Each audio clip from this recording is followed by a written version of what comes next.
கருத்தரங்க மாநாடு தேவேந்திர சமூகத்தில் இருக்கிற எல்லா அமைப்புகளும் இங்க பங்கேற்கிறாங்க. நாங்க என்ன சொல்றோம்னா, மக்கள் தொகை கணக்கெடுப்பு நடத்தப்படுகிற பொழுது சாதிகள் கரெக்டா குறிக்கப்படணும். எங்க பாப்புலேஷன் தெரியணும். ஆதி திராவிடங்கிற பொது பெயருக்குள் இதை கொண்டு வந்து மறைத்து எங்களுடைய எண்ணிக்கையை அவங்க கணக்குல வர வைக்க கூடாது. ஏனென்றால் ஆதி திராவிடர் என்பது பொது பெயர் அல்ல, அது ஒரு சமூகத்தினுடைய பெயர். ஆகவே தமிழ்நாடு முதலமைச்சர் அவர்கள் 8 அமைச்சர்களில் ஒருவர் தேவேந்திர குல வேளாளர், ஒருவர் அருந்ததி என முடிவெடுத்த போதே நாங்க சொன்னோம், 8இல் 1 என்பது எப்படி சமூக நீதி ஆகும் என்று அன்றைக்கே நாங்கள் கேள்வி எழுப்பிட்டோம். இப்பொழுது நாங்கள் சொல்வது, எந்த சூழ்நிலையிலும் சமூக நீதி நலத்துறை என்பதை மீண்டும் திருமாவளவன் அவரின் அழுத்தத்திற்கு பணிந்து தமிழ்நாடு முதலமைச்சர் ஜோசப் விஜய் அவர்கள் ஆதி திராவிட நலத்துறை என்று மாற்றிவிடக் கூடாது. 1. 2, மக்கள் தொகை கணக்கெடுப்பிலே தேவேந்திர குல வேளாளர்கள் அருந்ததியர்களுடைய மக்கள் தொகை என்பது கணக்கெடுக்கும் பணியாளர்கள் எந்த ஒரு அழுத்தத்திற்கோ அரசியல் அழுத்தத்திற்கோ பணிந்து இல்லை யாருடைய அபிலாஷையவோ நிறைவேற்றுவதற்கு, இல்லை யாருடைய அரசியல் தேவையை பூர்த்தி செய்வதற்கு, யாருடைய அரசியல் அதிகார பசியை போக்குவதற்கு இந்த மக்கள் தொகை கணக்கெடுப்பை தவறாக செய்து விடாமல் இருப்பதற்கு மாநில அரசும் மத்திய அரசும் எச்சரிக்கையோடு இருந்து இந்த மக்கள் தொகை கணக்கெடுப்பை நடத்த வேண்டும் என்று நாங்கள் கேட்டுக்கொள்கிறோம்.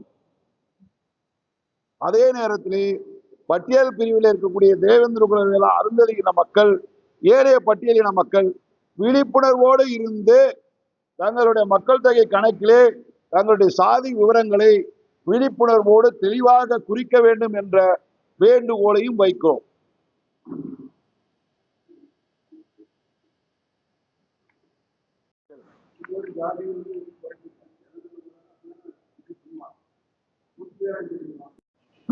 இதுக்கு முன்னாடி இந்த துறைக்கு பேரு ஆதி திராவிட நலத்துறை ஆச்சுங்களா. 1, பாப்புலேஷன் கணக்கெடுக்கும் போது இப்ப இருக்கிற அளவுக்கு சாதி வாரி கணக்கு கொடுக்கணுங்கிற அந்த கிளியரன்ஸ் எல்லாம் மக்கள்கிட்ட கிடையாது. இல்ல, நான் இங்க இருக்கிற ஒரு தொலைக்காட்சி இருக்கு பாருங்க, நியூஸ் தமிழ், ஒரு அரை மணி நேரம் மக்கள் தொகை கணக்கெடுப்பு எப்படி நடக்க போகுதுன்னு தெளிவா ஒரு எக்ஸ்க்ளூசிவ் சொல்லியிருக்கிறாங்க. அதை கூட கொஞ்சம் எடுத்து பாருங்க. ஏன்னா ஏப்ரல் 30ஆம் தேதி மத்திய அரசு வந்து அதனுடைய கேபினெட்ல வந்து பாப்புலேஷன் எடுக்கும்போது சாதி விவரத்தை குறிச்சிருங்கன்னு அனுமதிச்சிருக்காங்க.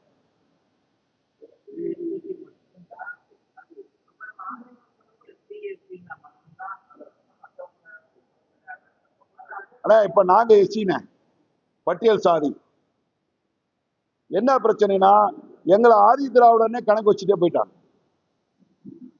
ஆதி திராவிடனாலே அருந்ததியும் தேவேந்திர குல வேளாரை சேர்த்துதான் அது பொருள் படும் அப்படிங்கிற மாதிரி ஒரு இன்ஃபுளுன்ஸ் ரொம்ப காலமா இருந்துகிட்டே இருக்கு.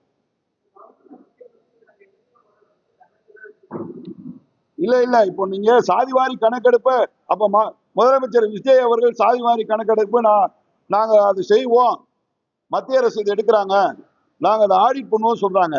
பாட்டாளி மக்கள் கட்சியினுடைய சட்டமன்ற உறுப்பினர் அன்புமணி ராமதாஸ் சௌபியா அன்புமணியை வந்து முதலமைச்சரை சந்திச்சு நன்றி சொன்னதே இதுக்குதான். எக்கனாமிக்கல் சர்வே பண்ணும் போது கேஸ்டே ரெண்டர் பண்றாங்க, நீங்க ரெண்டர் பண்றாங்க. அவர் கேட்ட மாதிரி, அண்ணன் கேட்ட மாதிரி பட்டியல் சாதிக்கு மட்டும் சாதி குறிக்கப்படுதுன்னு சொல்றாரு. எனக்கு தெரிஞ்சு சாதியை குறிப்பிடுங்கன்னு சொன்னது 2030.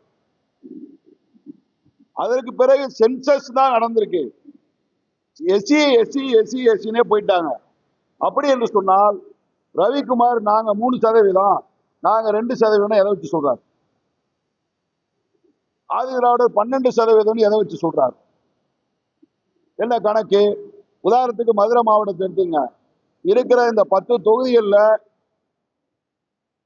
உதாரணத்துக்கு இருக்கிற 10 தொகுதியில 2.5 லட்சம் வாக்காளர்கள் தேவேந்திர குல வேளாளர் மதுரை மாவட்டத்தில் மட்டும்.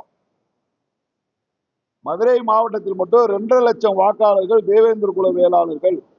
இந்த ஒரு டிஸ்ட்ரிக்ட்ல எங்க அமைப்பின் மூலமா நாங்க சர்வே பண்ணா இது தோராயமா 70 லட்சம் இருக்கும். வாக்காளர்கள் மட்டும் 70 லட்சம் இருக்கும். ஃபுல் பாப்புலேஷன் சொல்லல, ஓட்டர்ஸ் மட்டும் 70 லட்சம் இருக்கும். தமிழ்நாடு முழுவதும் இப்ப சென்னை இங்க இருக்க நாகப்பட்டினம் இங்க இருந்து எத்தனை கிலோமீட்டர் உங்களுக்கு தெரியும்? நாகப்பட்டினம் நாடாளுமன்ற தொகுதி, சட்டமன்ற தொகுதி, அங்க இருக்கிற ஒரு 5-6 சட்டமன்ற தொகுதி தீர்மானிக்கிற சக்தியாக தேவேந்திர குல வேளாளர் இருக்காங்க. இது நாடு முழுவதும் பரவி இருக்கிற ஒரு பெரிய சமூகம். ஆனா 2%, 3% நீங்க சொல்றபடி இது சாதி வாரி கணக்கெடுக்க போறது இல்ல. 19 எஸ்சினா ரவிக்குமார் ஏன் அழுத்தி 2%, 3%? என்ன காரணம்? அங்கதான் எங்களுக்கு சந்தேகம். இப்ப ஆதிதிராவிட நலத்துறை மாறிடுச்சு, சமூக நீதி நலத்துறைன்னு சொல்றாங்க. நல்ல வார்த்தை தானே. ஆனா திருமாவளவன் ஏத்துக்கணும்ல, ஏன் இல்லைங்கிறாரு, ஏன் மறுக்கிறாரு? அதுதான் சொன்னீங்க. 2020 ஒரு இணையதள கூட்டம் விடுதலை சிறுத்தைகள் நடந்திருக்கு. அதுல என்ன பேசப்பட்டதுன்னு நான் உங்களுக்கு இணைச்சிருக்கேன். அதுல தெளிவா சொல்றாங்க, தேவேந்திர குல வேளாளர் அருந்ததியர் இல்லாத rest of the schedule caste எல்லாமே it should come under the one umbrella of ஆதிதிராவிடாங்கிற பேருக்குள்ள கொண்டு வரணும் அப்படின்னு ரவிக்குமாரும் பேசியிருக்காரா, அண்ணன் திருமாவளவன் பேசியிருக்காரு. அப்ப இவங்க எதை அப்படி நான் இப்ப கேட்கிறேன். நான் உங்களுக்கு ஒரு விஷயம் சொல்றேன். கேவி குப்பத்துல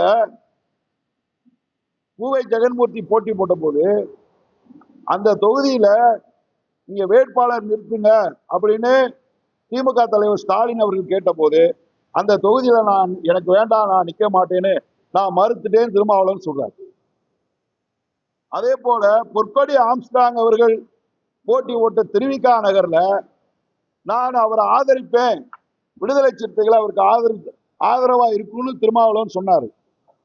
இத்தனைக்கும் பொற்கொடி ஆம்ஸ்டாங் அவர்களும் பூவை ஜெகன்மூர்த்தி அவர்களும் அதிமுக பாஜக கூட்டணி. நல்லா கவனிக்கணும். இவர் பாஜக இருக்கிற இடத்துல பாமக இருக்கிற இடத்துல இருக்க மாட்டேங்கிறாரு. அப்ப கேவி குப்பத்தில் அதிமுக கேண்டிடேட், பிஜேபி கேண்டிடேட், அதே மாதிரி திருவிக்கா நகர்ல பிஜேபி ஏடிஎம்கே கேண்டிடேட் சப்போர்ட்டிங், எப்படி சப்போர்ட் பண்ணாங்க? சப்போர்ட் பண்றேன்னு ஏன் சொன்னாரு? ஏன் அதே ஜான் பாண்டியன் மனைவிக்கோ டாக்டர் கிருஷ்ணசாமிக்கோ இல்ல டாக்டர் ஷியாம் கிருஷ்ணசாமிக்கோ ஏன் அண்ணன் திருமாவளவன் அவருடைய சப்போர்ட்டை எக்ஸ்டெண்ட் பண்ணல? ஒரு வார்த்தை கூட சொல்லல. இப்ப திமுக கூட்டணியில எனக்கு சீட்டு தரல. நான் உங்களுக்கு தெரியும், 2019 இருக்கேன்.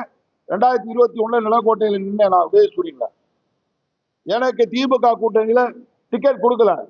அதே போல் அருந்ததியர் சமுதாயத்துல ஆதித்தமிழர் பேரவை தலைவர் அதிமான் அவர்களுக்கும் 2021 டிக்கெட் கொடுத்தாங்க, 2026 கொடுக்கல. கமலஹாசனுக்கு சீட்டு கொடுக்கல அப்படின்னு திருமாவளவன் பேசினார். அது தவறுன்னு சொன்னாரு. ஆனா எனக்கும் அதியமானுக்கும் இல்ல, இன்னும் எங்க சமுதாயத்திலிருந்து பிற தலைவர்களும் திமுக கூட்டணி சீட்டு கேட்டாங்க, அருந்ததியர் சமூகத்தை கேட்டாங்க. ஏன் அவர்களுக்கு வாய்ப்பு தரவில்லை என்று விடுதலை சிறுத்தைகள் தலைவர் திருமாவளவன் தனது வருத்தத்தை வெளியிடவில்லை. இன்னொருபடி மேல போய் விடுதலை சிறுத்தைகள் தனக்கு கிடைத்த 8 சீட்ல ஒரு இஸ்லாமியர் தவிர 7ஐயும் ஆதி திராவிடரே நிறுத்திட்டாங்க. அது எல்லாருக்கும் பொதுவான ஆதி திராவிடர் என்பது பொது சொல். எல்லாரும் ஒண்ணுதான் சொல்ற அவரு ஏன் அவர் கட்சியில அருந்ததியருக்கும் தேவேந்திர குல வேளாளருக்கும் டிக்கெட் கொடுக்கல? ஏன் கொடுக்கல? அப்ப இப்படி எல்லாம் இவர் இருப்பாரு. 8 பேர் அமைச்சரு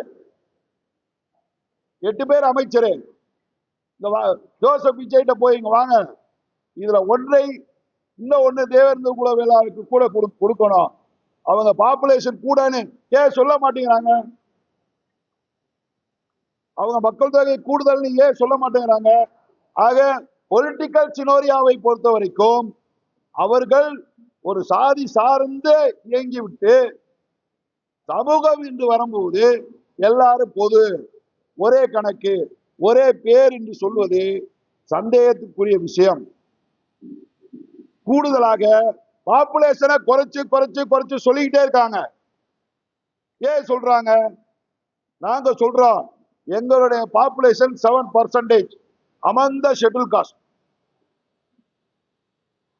அத 3.4 3.2ன்னு சொல்ற ரைட்ஸ் யாருக்கு இல்ல.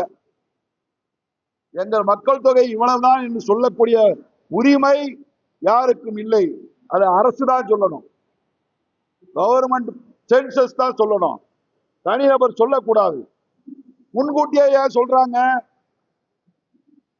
ஆனா எஸ்ஐஆர்ல 80 லட்சம் வாக்காளர் இல்ல, 1 கோடி வாக்காளர் இல்லைன்னு நாடு முழுவதும் பிரச்சனை வந்தது.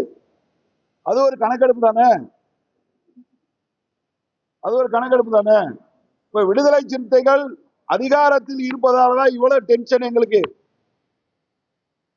அவங்க வாயாலே குறைவு குறைவுன்னு சொல்றாங்க.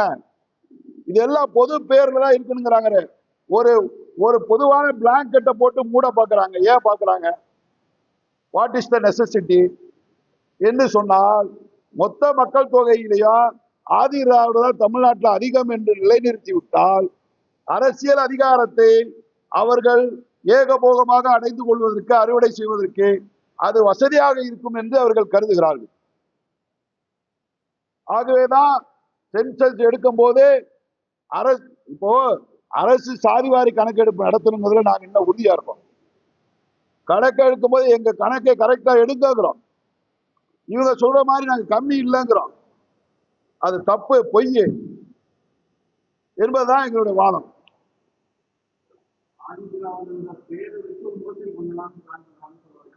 இல்ல அவளை அது இல்ல நான் சாதி உணர்வோட பேசல.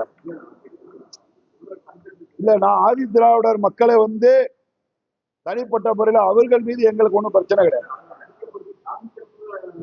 ஆமா, ஒரு உள்நோக்கம், ஒரு சதி, மோசடிங்கிற வார்த்தையை பயன்படுத்த நான் தயாரா இல்லை. ஆமா, அதாவது அரசியல் அழுத்தம் கொடுக்குறாங்க. அது பெரிய கட்சி. டெல்லியில ஒரு லாபி இருக்கு, சென்னையில லாபி இருக்கு, மீடியா லாபி இருக்கு, சினிமா துறையில லாபி இருக்கு, கலைத்துறையில லாபி இருக்கு, எக்கனாமிக்கல் லாபி இருக்கு, எல்லா இடத்துலயும் அவங்களுக்கு லாபி இருக்கு. நாங்க எங்களுக்கு அரசியலே இல்லை, எங்களுக்கு தலைவர்களே இல்லைங்கிறாங்க. சுத்த பைத்தியகாரத்தனம். அயோத்திதாச பண்டிதர் தான் அந்த பேரை கொண்டு வந்தாரு. அப்ப எல்லாம் இதை பத்தி பேசுறதுக்கு ஆள் இல்லைங்கிறாரு. தேவேந்திர குல வேளாளர்ல இமானுவேலுக்கு ஆசிரியராக இருந்த பெருமாள் பீட்டர் இருக்காரு. அவர் வெள்ளக்காரங்கிட்டே பேசி பல பிரச்சனைகளை உருவாக்கியிருக்காங்க. 1950க்கு முன்னாடியே தேவேந்திர குல வேளாளர் வேணும்னு தேக்கம்பட்டி பாலசுந்தரராஜன் பெரிய இயக்கம் நடத்திருக்காரு.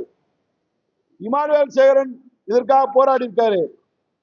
விடுதலை சிறுத்தைகள் தலித் பேந்தர் ஆஃப் இந்தியாவில் தான் வந்துச்சுங்க.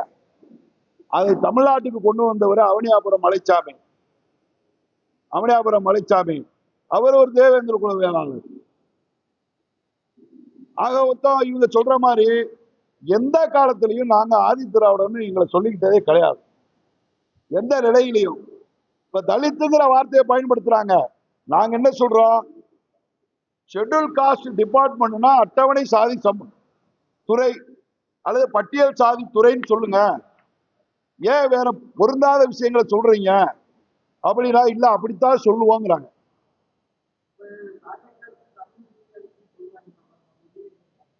விஜய்க்கு நான் என்ன சொல்றேன், விஜய்க்கு இந்த பார்வை இருக்கா? பட்டியல் சாதின்னு சொன்னா தமிழ்நாட்டில் எவ்வளவு பேரு? 6-7 கோடியை தாண்டுது பாப்புலேஷன். இது எல்லாத்தையும் சேர்ந்து ஒரு schedule cost and schedule try nearly ஒரு 2.5 வரும், ஒரு 2.5 கோடி வரும். இந்த 2.5 கோடியில ஷெட்யூல் ட்ரைப் 1% 2% கழிச்சுட்டா எஞ்சி இருக்கிற பாப்புலேஷன்ல ஒரு மேஜர் போர்ஷன் நாங்க தான் கிளைம் பண்றாங்க. எங்களை ஒரு மைனர் பார்ட்டின்னு சொல்றாங்க. What is the necessity to mention Devendra குல வேளாளர் as the minority community for VCK? What is the necessity? எல்லாரும் ஒண்ணுன்னு சொன்னா நாங்க கூட இருந்தோம்னா குறைச்சிருந்தோம்னா, நம்ம எல்லாம் ஒண்ணு, ஒரே குடும்பம். நான் ஒரு கவலை கூட சாப்பிட்டான்னா குறைச்சு சாப்பிட்டான்னா, நீ சின்னவன், நீ ஒரு ஆளு, நீ சின்னவன், நீ ஒரு ஆளுன்னு ஏன் சொல்லிக்கிட்டே இருக்காங்க? அவங்க அதிகாரத்தில் இருக்கிறதுனால எங்க பாப்புலேஷன் இதுக்குள்ளதான் இருக்கணுங்கிறாங்க. இருக்குன்னு சொல்லல, ஒரு கம்பல்சனை உருவாக்குறாங்க. இது ஏற்புடையது அல்ல. சொல்ல போனா இது ஒரு மோசடி தான். இது ஒரு மோசடி தான். இது என்ன ஆகும்னா, பட்டியல் சமுதாயத்துக்குள்ள இருக்கக்கூடிய ஒரு ஒற்றுமைய விசிகாவினுடைய அரசியல் அசைவு சுத்தமா கெடுத்துரும், நிலைகுலைய வச்சும், சீர்குலைக்கும்.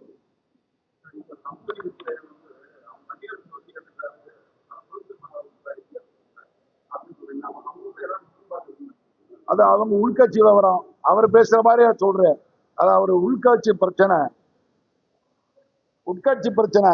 ஏன்னா வன்னியரசு தென் தமிழ்நாட்டை சேர்ந்தவர். அவருக்கு இங்க இருக்கிற நிலவரம் தெரியும். நாங்க தொடர்ந்து இது பொது பேர்ல இருக்கணும்னு கோர்ட் வரைக்கும் போயிருக்கு. பல விவாதங்கள் போயிருக்கு, பல தீர்மானங்கள், பல மாநாடுகள், பல போராட்டங்கள். அது வன்னியரசுக்கு தெரியும். இது ஒரு காமனா இருந்தா பரவாயில்லன்னு நினைக்கிறாரு. உண்மையிலே வன்னியரசு அதை ஏற்றுக்கொள்கிறார், நாங்கள் பாராட்டுகிறோம். ஆனால் திருமாவளவன் அவர்களுக்கு ஏற்றுக்கொள்கிற மனம் இல்லை.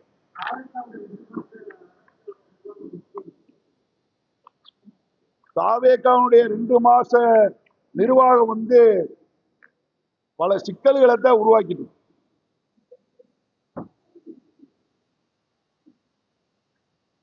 இன்னும் அவர்களுக்கு சரியா போதிய அந்த தெளிவு, அனுபவம் ஏற்படல என்பதுதான் அடித்தளத்தில் இருக்கிற விஷயங்களை பார்க்கும்போது தெரியுது.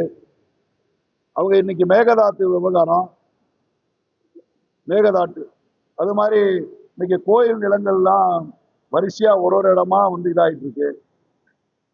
யாரும் புகுந்து கோயில் சொத்துக்களை எல்லாம் அவங்களோட சொந்த சொத்துக்களா மாத்திட்டு இருக்காங்க. இந்த மாதிரி பிரச்சனைகளுக்கெல்லாம் எப்படி இந்த அரசாங்கம் முடிவு பண்ண போறா தெரியல. இன்னைக்கு மேகமலை செட்டில்மெண்ட்ஸ், ஸ்ரீவில்லிபுத்தூர் டைகர் ரிசர்வேருக்குள்ள ஒரு 16 கிராமம் இருக்கு. கிட்டத்தட்ட 2.5 லட்சம் மக்கள் வெளியேற்றப்படுவாங்கன்னு சொல்றாங்க. அரிட்டாபட்டி பிரச்சனையில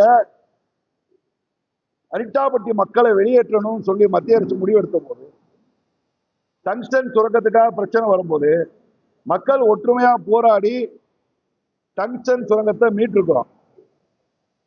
அதே போல தூத்துக்குடியில ஸ்டெர்லைட் பிரச்சனையில மக்கள் தங்கள் வாழ்வாதாரத்தை பாதுகாக்க உறுதியா போராடி மீட்டிருக்கிறாங்க. அதே போல் தமிழ்நாடு முதலமைச்சர் இன்னைக்கு பரந்தூர் விமான நிலையம் வராதுன்னு சொன்னார். மக்கள் உணர்வுகளுக்கு மதிப்பளிச்சு பரந்தூர் விமான நிலையம் ஏற்படாம மாற்று திட்டத்துக்கு நாங்க முயற்சிக்கிறோம்னு அவங்க அமைச்சர் சொல்றாரு, நிர்மல்குமார் சொல்றாரு. அந்த அடிப்படையில தாவேக அரசு உடனடியாக தலையிட்டு சீராய்வு மனுவை உச்சநீதிமன்றத்தில் தாக்கல் செய்து மேகமலை இருக்கக்கூடிய 5-6 தலைமுறைகளாக குடியிருக்கக்கூடிய அந்த மக்களுடைய வாழ்வாதாரத்தை பாதுகாக்க வேண்டும் என்பது இன்றைக்கு எழுந்திருக்கிற மிகப்பெரிய பிரச்சனை. அதை இந்த அரசு எப்படி எதிர்கொள்ள போகிறது என்று தெரியவில்லை.